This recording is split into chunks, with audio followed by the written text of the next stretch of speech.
All right, you asshats, let's cut the crap and dive headfirst into this shitstorm that is Winston Churchill's family. You think you know this cigar-chomping bulldog, but I guarantee his family tree is wilder than a monkey on meth swinging through a goddamn rainforest. Yeah, it's wild how people think political families are all posh dinners and boring speeches.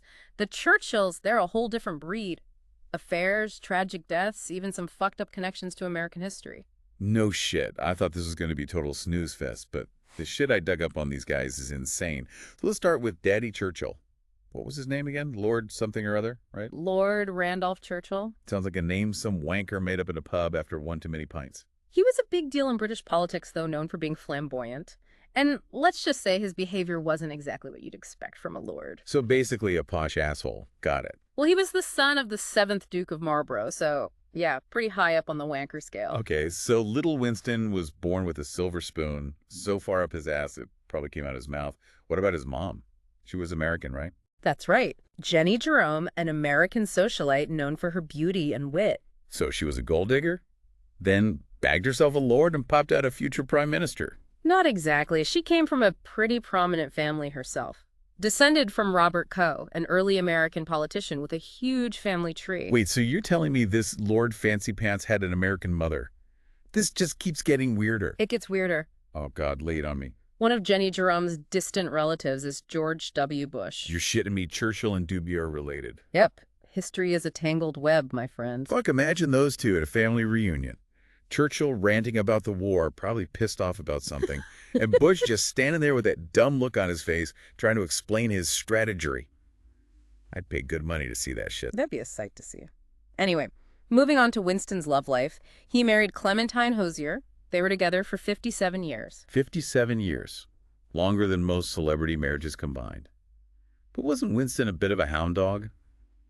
Didn't he have a thing for the ladies? Let's just say there are rumors about a suitin' dalliance with Doris Castle-Ross in the 1930s. So even the bulldog had a bit of a bite, huh? Okay, so they had a bunch of kids, right? 5 children. Diana Randolph, Sarah Marigold, and Mary. Sadly, Marigold died at age 3 from sepsis. Fuck, that's rough. Losing a kid like that. Okay, so 5 kids, probably the whole army of grandkids. That's where things get really juicy. All right, hit me with the dirt on these grandkids.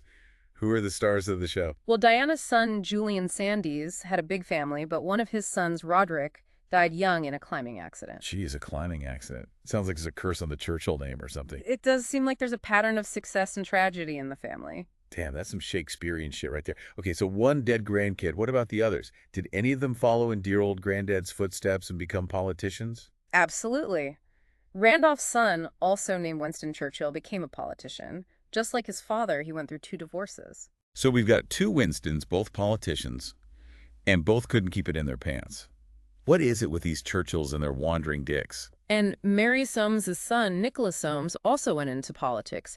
Interestingly, he was named after Winston, which suggests a conscious effort to carry on the family legacy. So politics was basically the family business? But seriously, can you imagine the pressure of being a Churchill? It must have been immense. Living up to that name, the weight of history, the constant comparisons. Yeah, talk about performance anxiety. It makes you wonder, was it a blessing or a curse to be born a Churchill? Damn, that's a good question.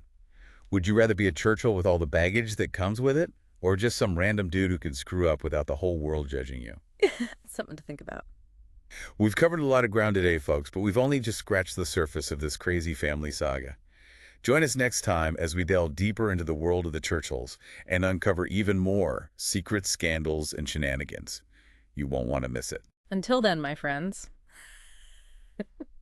Yeah, it's like having Churchill etched into your DNA. Like, it sets you up for both greatness and a whole lot of fucked upness. Like a Shakespearean play, but with more booze and cigars. Yeah. Okay, so we've got the political clones and the dead grandkid. Who else in this family is worth gossiping about? Any total train wrecks in the bunch? Well, Trainwreck might be a bit harsh, but some of the grandkids were definitely colorful characters.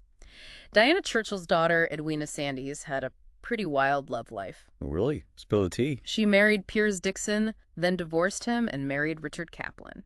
Sounds like she got that Churchill restlessness in her blood, just not for politics. Maybe she just liked trying on husbands like a new pair of shoes. What about Randolph's daughter, Arabella? Wasn't she a bit of a wild child? Ah, yes, Arabella. She was known for her bohemian lifestyle and activism. So basically a hippie Churchill. I guess not all the Churchills were obsessed with power and politics. Not at all. Some of them actually knew how to have a good time and shake things up a bit. Good for them. Someone Hey. had to break the mold. And let's not forget about the artistic talent in the family. Winston's daughter, Sarah, was a successful actress. No kidding. So they had actors, politicians, activists, and a whole bunch of screw-ups. And Mary Soames Winston's other daughter became a respected author. They really did have a bit of everything. Yeah, it makes them seem more human. You know, not just these stiff figures from history books. Exactly. It shows that even the most iconic families have their own dramas and quirks. And probably a lot more skeletons in their closet than they let on. Oh, I'm sure there are plenty of Churchill secrets we haven't even uncovered yet. Speaking of secrets, didn't Winston have a thing for painting naked? I believe that's a story for another time, perhaps one with a higher age rating. Damn right. We don't want to scar the children. But seriously, folks, I think we've shown that behind the legend of Winston Churchill is a family that's both fascinating and messed up. Just like any other family, really. They loved, they lost, they triumphed, they screwed up, they were real people. And they probably drank a hell of a lot more champagne than the average family. Speaking of which, I could really use a drink after all this Churchill talk. Me too. Care for a brandy and soda in honor of Winston. Don't mind if I do. Okay, before we get completely shit-faced, let's try to wrap this up. What are the key takeaways here? What have we learned about these crazy Churchills? Well, I think we can all agree that their family tree is anything but boring. That's for sure. It's a whirlwind of politics, tragedy, love affairs, and scandals. From American presidents to hippie activists, the Churchills have done it all. And as we've seen, their legacy is a double-edged sword. Yeah, being a Churchill comes with a lot of baggage. It makes you wonder, was it a blessing or a curse to be born into that family? That's the million-dollar question, isn't it? Would you rather be a Churchill with all the expectations and pressure, or just some average Joe who could live their life in peace? It's something to ponder. Deep thoughts and deep thoughts. Yeah. All right, so we've spent like 2 hours shit-talking the Churchills and their fucked up family drama. But let's be real for a sec. Winston himself was a total badass. The dude stood up to Hitler when everyone else was shitting their pants. You got to respect that. Absolutely. Churchill's leadership during World War II was crucial. He was a beacon of hope for the brave people when their spirits were broken. Yeah, he rallied the troops with his speeches. He had a way with words, that's for sure. But let's not pretend he was a saint, right? Winston had his flaws. Of course, Churchill was a complex figure. Complex like a goddamn Rubik's Cube. His courage and determination were admirable. But some of his views, particularly on colonialism and race, are very problematic by today's standards. Yeah, the dude was about as woke as a bag of rocks. But to be fair, it was a different time back then.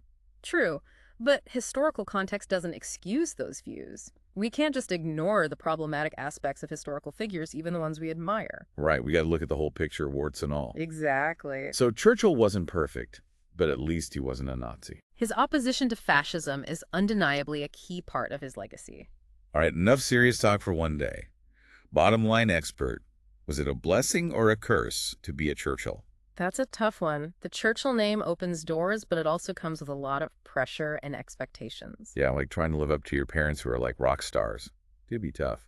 Ultimately, it's up to each individual to forge their own path, regardless of their family legacy. Well said, my friend.